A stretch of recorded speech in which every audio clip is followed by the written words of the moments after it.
hamma xavotirga tushdi. Shuncha ulug' sahobalar turib, birontasi o'rnidan qo'zg'aldi. Ali ibn Abi Talib uning oldiga bordi. Amr otning ustida turgan edi. Ali roziyallohu anhu Amrning qarshisiga kelib, Amr aytdiki: "Ey, sen Abu Talibning o'g'limisan? Sen meni birodarim o'g'li ekansan. Ortingga qayt. Sendan yoshi ulug'roqlar jo'nat. Amakilaring bo'lsa kerak atrofingda." dedi. Ali aytdi: "Amr, menga yetib kelishicha, agar senga Qurayshdan bo'lgan birorta odam ikkita ishdan bittasini taklif qilsa, bittasini tanlar ekansan. Ha? Men senga ikkita narsani taklif qilaman. Birinchisi, men seni islomga chaqiraman. Allohdan o'zga iloh yo'q, Muhammad uning rasuli deb guvohlik berasan." Amr aytdi: "Bu narsani menga kerak yo'q."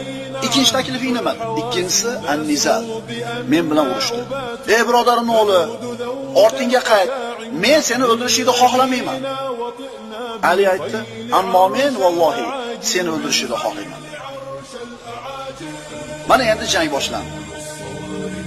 Ali roziyallohu anhu qatnashgan 3-jang bor yo'q. Badr, Uhud. Endi Amr ibn Uhudning 5-jangi bu. 50 yil, 60 yillik tajribasi bor.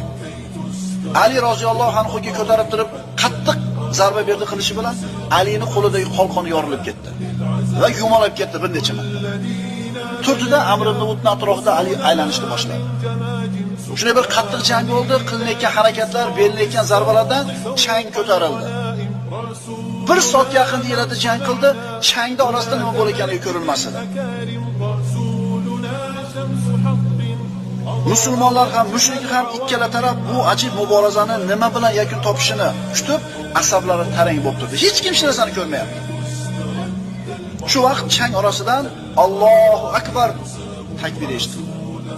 Payg'ambarimiz Allohu akbar dedi, musulmonlar takbir aytdi. Changning ichidan Ali roziyallohu anhu g'olib holda chiqib keladi. Ali roziyallohu anhu Amr ibn Uhudni yer tishlatgan edi. Qarang, Amr ibn Uhud bilan birga o'tganlar Amrni o'ldirilganini ko'rgandan keyin Xandaqdan orqaga qarab qochib qolishdi, endi sakrab o'tib ketishdi o'zi tomonga.